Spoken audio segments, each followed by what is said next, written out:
दोस्तों, नवरात्रों में जो भक्त सुन लेता है ये कथा, तो बिना आरती करें, बिन पूजा पाठ करें, उसको सारा सुख मिलता है। बिना धूप दीप नैवेद्य अर्पित करें, मात्र ये कथा सुनने के बाद मिल जाता है। बिन भोग के माँ प्रसन्न होती है, बस सुन लेना यह कथा। इसलिए माँ दुर्गा समस्त वासियों से कहती हैं, हे भक्त गणों, जो भी मेरी इस कथा का श्रवण ध्यान पूर्वक करता है, मैं उसके समस्त दुखों का नाश कर दूंगी। जो मेरी इस कथा का प्रचार करेगा, उसके कोटि कोटि पापों का नाश हो जाएगा और उसको सुख समृद्धि की प्राप्ति होगी। मित्रों, नवरात्रि में माँ दुर्गा के 9 रूपों की पूजा की जाती है। साथ ही माँ दुर्गा के प्रति निमित्त व्रत भी रखा जाता है। यदि कोई महापापी भी यह नवरात्रि का व्रत कर लेता है, तो वह निश्चित ही समस्त पापों से मुक्त हो जाता है। इस बात में किसी भी प्रकार का कोई संशय नहीं है। मित्रों, भागवत पुराण में नवरात्रि से जुड़ी एक महान व्रत कथा का वर्णन मिलता है। जो भी इस कथा को केवल एक बार ध्यान पूर्वक सुनता है, उसके कोटि कोटि पाप नष्ट हो जाते हैं।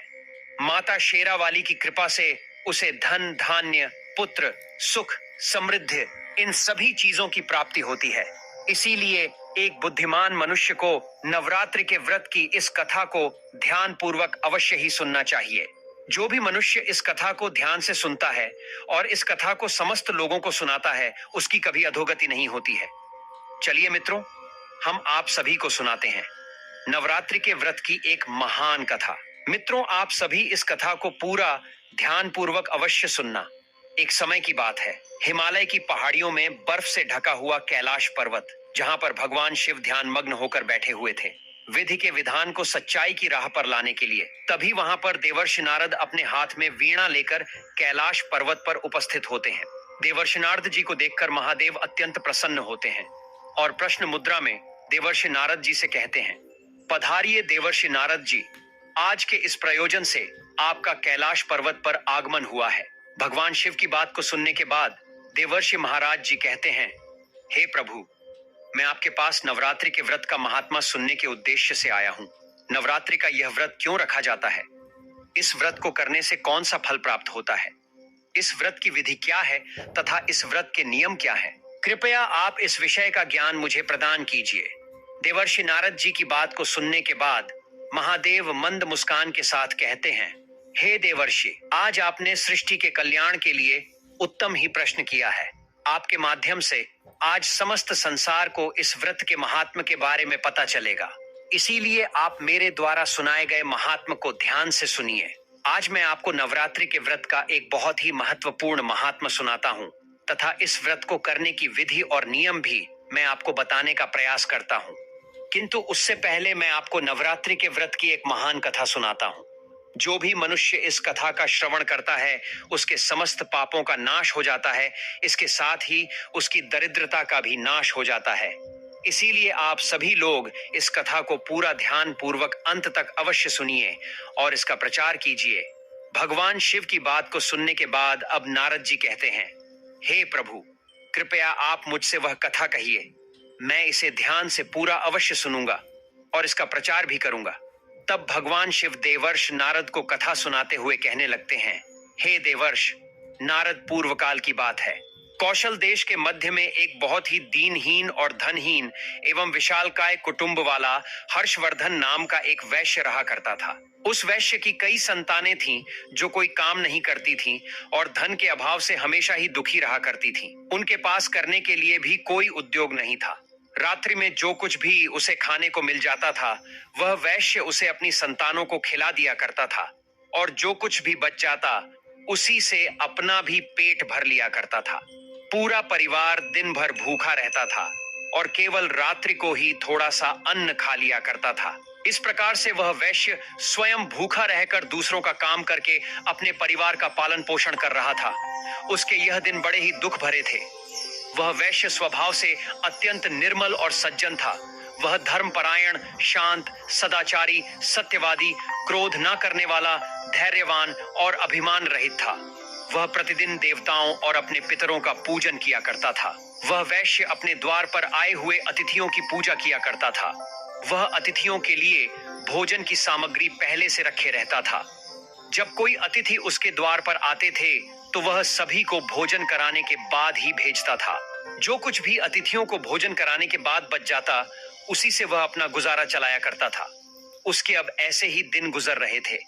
अब कुछ समय बीतने के बाद एक विद्वान ब्राह्मण उस हर्षवर्धन नाम के वेश के घर पर आए। हर्षवर्धन ने ब्राह्मण को दान देकर उनका स्वागत और सत्कार किया तथा उन्हें हाथ जोड़कर प्रणाम करके अत्यंत व्याकुल होकर उस ब्राह्मण से इस प्रकार से कहने लगा, हे ब्राह्मण देवता, यदि आप हमारे अतिथि धर्म से प्रसन्न हैं तो क्या हम आपसे कुछ पूछ सकते हैं? तब वह ब्राह्मण कहने लगा, हे महात्मा, आपकी चर्चा तो चारों तरफ है कि जाती है कि आप एक महान दानी हैं। आप अतिथियों का स्वागत बड़े ही प्रेम से करते हैं। इसी कारण से मैं आपके पास आया हूं। मैं आपके द्वारा पूछे गए हर एक प्रश्न का उत्तर आपको दूंगा। कृपया आप संकोच न करते हुए आपकी जो भी शंका है मुझसे पूछ लीजिए।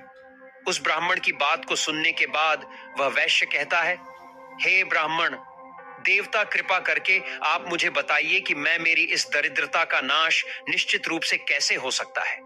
इस दरिद्रता के कारण ही मैं अपने परिवार का पालन पोषण नहीं कर पा रहा हूं।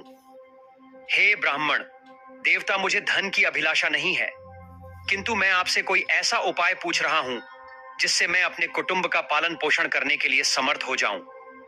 मेरे पुत्र पुत्रियां भूख से पीड़ित होकर भोजन के लिए बहुत रोते हैं और मेरे घर में इतना भी अन्न नहीं रहता है कि मैं उन्हें मुट्ठी भर अनाज दे सकूं।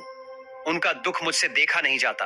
आज मैंने अपने रोते हुए बालकों को घर से निकाल दिया है और वे कहीं चले गए हैं। इसीलिए मेरा हृदय शोक की अग्नि में जल रहा है। धन के अभाव में मैं क्या करूं? मेरी पुत्री भी विवाह के योग्य हो गई है, किंतु उसका विवाह करने के लिए मेरे पास कुछ भी नहीं है। कन्यादान का समय भी बीता जा रहा है। हे विपद, इसी कारण से मैं चिंतित हूं। हे दयानिदान, आप तो विद्वान हैं। आप अवश्य ही मुझे कोई ऐसा तप, मंत्र, व्रत तथा उपाय बताइए जिससे मैं अपने परिवार का पालन पोषण करने में समर्थ हो जाऊं। हे ब्राह्मण देवता, क्या ऐसा हो सकता है? कृपया आप अपने ज्ञान के बल से विचार करके मुझे कोई उपाय बताइए। इस प्रकार से उस वैश्य के द्वारा याचना करने पर उस ब्राह्मण ने बड़ी ही प्रसन्नता पूर्वक उस वैश्य से कहा, हे पुत्र, मैं तुम्हारे दुख का कारण समझ चुका हूं। तुम चिंता मत करो, मैं तुम्हें अवश्य ही उपाय बताता हूं। तुम अब नवरात्र के व्रत का अनुष्ठान करो। इसमें तुम रोज मां भगवती की पूजा करो, हवन करो, देवी के मंत्रों का उच्चारण करो। इससे तुम्हारे सभी कार्य सिद्ध हो जाएंगे, तुम्हारी दरिद्रता नष्ट हो जाएगी। हे पुत्र, नवरात्रि नामक इस पवित्र तथा सुखदायक व्रत से बढ़कर इस पृथ्वी लोक पर अन्य कोई व्रत नहीं है। यह व्रत सदा ज्ञान और मोक्ष देने वाला व्रत है। यह व्रत सुख तथा संतान की वृद्धि करने वाला है एवं शत्रुओं का पूर्ण रूप से विनाश करने वाला है। वनवास गमन के दौरान देवी सीता के वियोग में अत्यंत दुखी होकर मर्यादा पुरुषोत्तम श्री रामचंद्रन जी ने भी किष्किंधा पर्वत पर इस व्रत को किया था। इसी व्रत के प्रभाव से उन्होंने महासागर पर सेतु की रचना करके रावण और उसके पुत्रों का संहार किया था और सीता को प्राप्त किया था।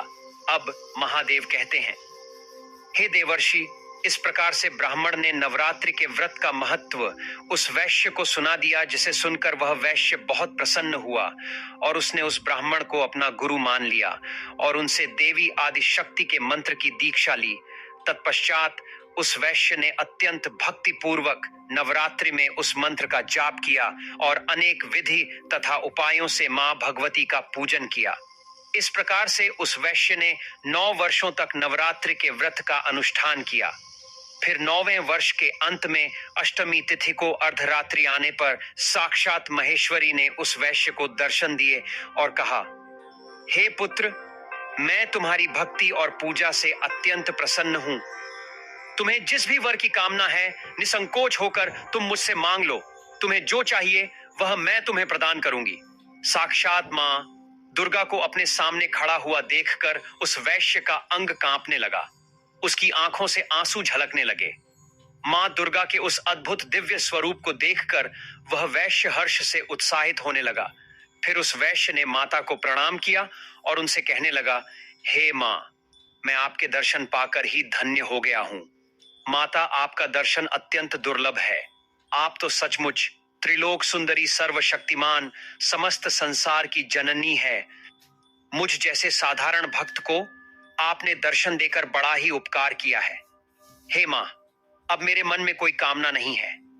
आपके दर्शन से ही मेरे सारे दुख मिट गए हैं। माँ, केवल मुझ पर इतनी कृपा कीजिए कि मेरे पुत्र पुत्रियां को पर्याप्त भोजन प्राप्त हो सके, जिससे उन्हें नित्य भूखा न सोना पड़े। उनकी ऐसी विवशता पर मैं बहुत दुखी हो जाता हूँ। हर्षवर्धन की विनम्रता और उसकी निराश्रित स्थिति देखकर माँ दुर्गा ने मधुर मुस्कान के साथ कहा, हे पुत्र, मैं तुम्हारी सच्ची भक्ति और तुम्हारे तप से प्रसन्न हूं। तुम्हारी दरिद्रता का अब अंत होगा। तुम्हारा घर धन धान्य से भर जाएगा और तुम्हारे परिवार की सारी समस्याएं समाप्त हो जाएंगी। तुम्हारे बच्चों को भी अच्छा भविष्य मिलेगा और तुम्हारी पुत्री का विवाह भी जल्द ही होगा। तुम्हारी पीढ़ियां सुख और समृद्धि से पूर्ण होंगी। इतना कहकर देवी दुर्गा अंतर्ध्यान हो गई। उसी क्षण हर्षवर्धन वैश्य का घर प्रकाश से भर गया और उसकी दरिद्रता समाप्त हो गई। देखते ही देखते उसके छोटे से घर की जगह एक विशाल महल खड़ा हो गया। उस महल में स्वर्ण, मणियों और बहुमूल्य रत्नों का भंडार भर गया। उसकी सारी संतानें खुश और भूख की लालसा से तृप्त हो गईं। हर्षवर्धन के पास अब न केवल अपने परिवार के लिए अन्न था, बल्कि वह दूसरों की भी मदद कर सकता था। समय बीता और हर्षवर्धन वैश्य की पुत्री का विवाह धूमधाम से संपन्न हुआ। हर्षवर्धन वैश्य ने अपनी भक्ति और श्रद्धा को कभी नहीं छोड़ा और मां दुर्गा का इस सभी चीजों के लिए आभार व्यक्त करता रहा। उसका जीवन अब आनंद और समृद्धि से भरपूर हो गया था। उसके परिवार ने भी मां दुर्गा के प्रति भक्ति और समर्पण को अपनाया और वे सभी मां के आशीर्वाद से सुखी जीवन व्यतीत करने लगे। हे देवर्षि नारद, इस प्रकार से मैंने आपको नवरात्रि के व्रत की महाकथा सुनाई है। इस कथा को सुन पूरे नवरात्रि भर उपवास करने में असमर्थ लोगों के लिए 3 दिन का उपवास भी यह थोक फल प्रदान करने वाला बताया गया है।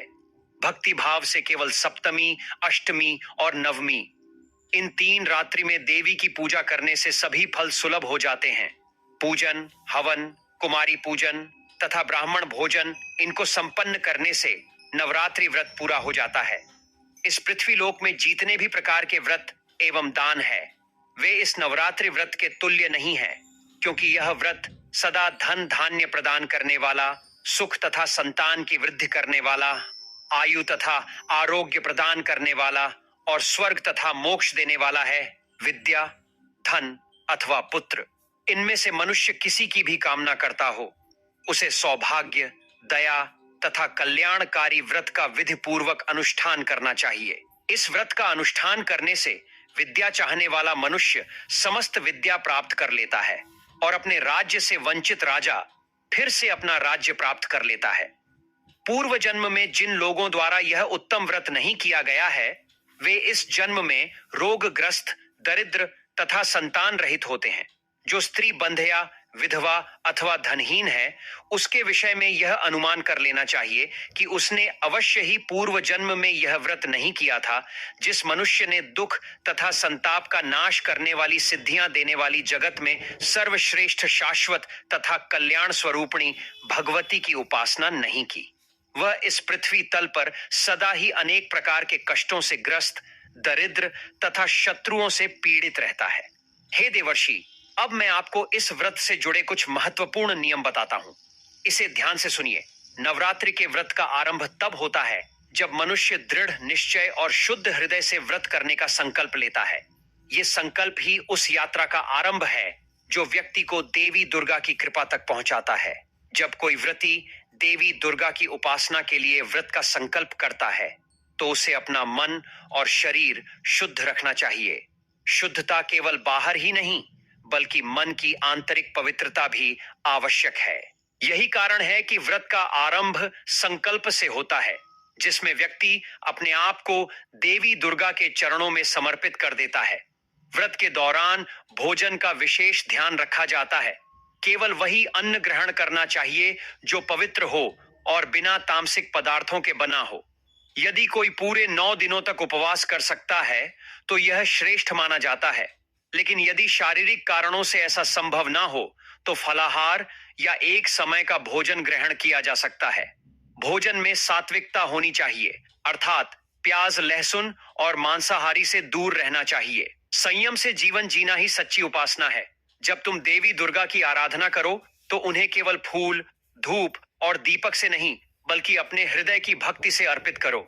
देवी को लाल पुष्प विशेष प्रिय होते हैं। इसलिए उनकी पूजा में लाल फूल चढ़ाना उत्तम है। लेकिन इससे भी अधिक महत्वपूर्ण है अपने मन का पूर्ण समर्पण। पूजा के समय अपने मन को देवी दुर्गा के 9 स्वरूपों में से हर एक रूप के प्रति समर्पित करो। हर दिन एक रूप की पूजा करो और उनकी शक्ति का ध्यान करो। पूजा के साथ साथ उनकी महिमा का गान करना, उनकी कहानियों को सुनना और सुनाना भी अत्यंत शुभ माना जाता है। व्रत के इन दिनों में क्रोध, लोभ, मोह और द्वेष से दूर रहना चाहिए। यह समय है आत्मनियंत्रण और साधना का होता है। अपने मन में सत्य, अहिंसा और संयम के नियमों का पालन करना ही उत्तम है। इस दौरान अपने शब्दों और कर्मों से किसी का दिल ना दुखाओ। यह व्रत केवल शरीर को कष्ट देने का नहीं, बल्कि आत्मा को शुद्ध करने का समय है। जितना अधिक तुम अपने मन और हृदय को पवित्र रखोगे, उतनी ही देवी दुर्गा की कृपा तुम पर बरसेगी। हे नारद, ध्यान भी इस व्रत का एक अभिन्न अंग है। देवी के मंत्रों का जाप करो और उनके स्वरूप का ध्यान करो। जब तुम ओम दुर्गा नमः मंत्र का जाप करोगे तो शक्ति और साहस को उत्पन्न करेगा। ध्यान में बैठकर देवी के दिव्य रूप का चिंतन करो, उनकी महिमा को स्मरण करो, जिससे तुम्हारे भीतर की नकारात्मकता दूर हो जाएगी और शांति का अनुभव होगा। जब नवरात्रि के अंतिम दिन आते हैं तो देवी की कृपा को पाने के लिए कन्याओं का पूजन करना अत्यंत महत्वपूर्ण है। कन्याएं देवी का ही रूप मानी जाती है, इसलिए 9 कन्याओं को आमंत्रित करके उनकी सेवा करो, उन्हें भोजन कराओ, उनके पैर धोकर आशीर्वाद लो। यह पूजा तुम्हारी साधना को पूर्णता की ओर ले जाएगी। और हाँ, इस व्रत के दौरान तामसिक आहार से दूर रहना आवश्यक है। मांसाहार, मदिरा और तामसिक वस्तुओं से दूरी बनाकर रखनी चाहिए। व्यक्ति को एकदम सात्विक जीवन जीना चाहिए, जिससे उसकी साधना में कोई विघ्न ना हो। यह 9 दिन केवल तपस्या के दिन नहीं है, यह आत्मिक जागरण के दिन है। भगवान शिव ने नारद को नवरात्रि के व्रत का महत्व समझाते हुए कहा है, यह व्रत केवल सांसारिक इच्छाएं की पूर्ति के लिए नहीं, बल्कि आत्मा की उन्नति के लिए है। जो श्रद्धा और भक्ति से इस व्रत का पालन करता है, वह देवी दुर्गा की कृपा से सारे कष्टों से मुक्त हो जाता है और उसकी सभी इच्छाएं पूर्ण होती हैं।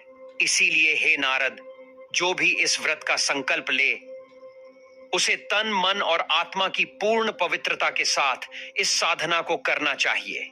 इस प्रकार से भगवान शिव जी ने नारद जी को नवरात्रि का महात्मा और कथा सुनाई है। दोस्तों, अब जानते हैं नवरात्रि में मिलने वाले संकेतों के बारे में। अगर आपको भी ऐसे संकेत मिलते हैं तो माँ दुर्गा आप पर प्रसन्न है। दोस्तों, नवरात्रि में माँ की पूजा करते समय अगर आपको ऐसा प्रतीत हो रहा है कि माँ की मूर्ति आपको देखकर मुस्कुरा रही है अथवा माँ दुर्गा के होंठ हिल रहे हैं, आपको अचानक ही ऐसा महसूस हो कि माँ दुर्गा आपकी तरफ ही देख रही है, तो ये बड़ा ही शुभ संकेत है। यदि आप माँ के चरणों पर अपना माथा टेकते हैं और अचानक ही कोई फूल आपके ऊपर गिर जाता है, तो यह संकेत है कि माँ आपकी भक्ति से अत्यधिक प्रसन्न है। आपकी कोई मनोकामना अवश्य ही पूर्ण हो जाएगी। दूसरा संकेत, दोस्तों, यदि नवरात्रि में आपके द्वार पर कोई कन्या लाल वस्त्र धारण करके पधार रही है और उस कन्या को देखकर आपका मन अत्यंत प्रसन्न हो जाता है, तो यह बहुत ही शुभ संकेत है। आपको उस कन्या को कोई भेंट वस्तु अवश्य देनी चाहिए। साक्षात माँ दुर्गा ही उस कन्या के रूप में आपको संकेत दे रही है। और यदि नवरात्र में आपके सपने में कोई कन्या दिखाई पड़ती है जो आपको देखकर बार बार मुस्कुरा रही है, तो आपको समझ लेना चाहिए कि माँ आपकी भक्ति से बहुत प्रसन्न है और अब आपके जीवन से बुरा समय समाप्त होने वाला है। तीसरा संकेत, यदि आपको सपने में माँ के पद चिन्ह दिखाई पड़ते हैं और आप अपने पद चिन्हों का पीछा कर रहे हैं, लेकिन आपको माँ दुर्गा कहीं पर भी दिखाई नहीं पड़ती है, तो आप सपने में माँ को खोजने के लिए इधर उधर भाग रहे हैं, तो यह भी एक शुभ संकेत है। अगर आपको भी ऐसा सपना आता है तो आपके दुखों का अंत होगा। घर में यदि कोई बीमार है तो वह भी पूर्ण रूप से स्वस्थ हो जाएगा। चौथा संकेत, दोस्तों, यदि आप माँ दुर्गा की आरती अथवा आराधना कर रहे हैं और आप माँ की भक्ति में पूर्ण रूप से डूब गए हैं और अचानक ही आपकी आंखों से आंसू आने लग जाएं, आपके मन में एक विचित्र भाव प्रकट हो जाए जिसे आप समझ नहीं पा रहे हो, तो यह माँ का ही संकेत है। आपके हृदय में माता ने प्रवेश कर लिया है और अब आपकी कोई इच्छा अवश्य ही पूर्ण होगी। पांचवा संकेत, यदि नवरात्रि में आपके पास माँ दुर्गा की प्रिय वस्तुएं बार बार आने लगती हैं, जैसे माँ का श्रृंगार का सामान, माता के लाल फूल, माता की लाल चुनरी चीजें आपके हाथ में बार बार आने लग जाएं, तो इसे शुभ संकेत ही समझना चाहिए। तो दोस्तों, इस प्रकार से भगवान शिव जी ने नारद जी को नवरात्रि के व्रत का महात्मा सुनाया है। आपको ये कथा कैसी लगी? कमेंट करके अवश्य बताएं। जानकारी अच्छी लगी तो चैनल को सब्सक्राइब जरूर करें। अगर आप माता रानी से प्यार करते हैं तो एक लाइक जरूर करना।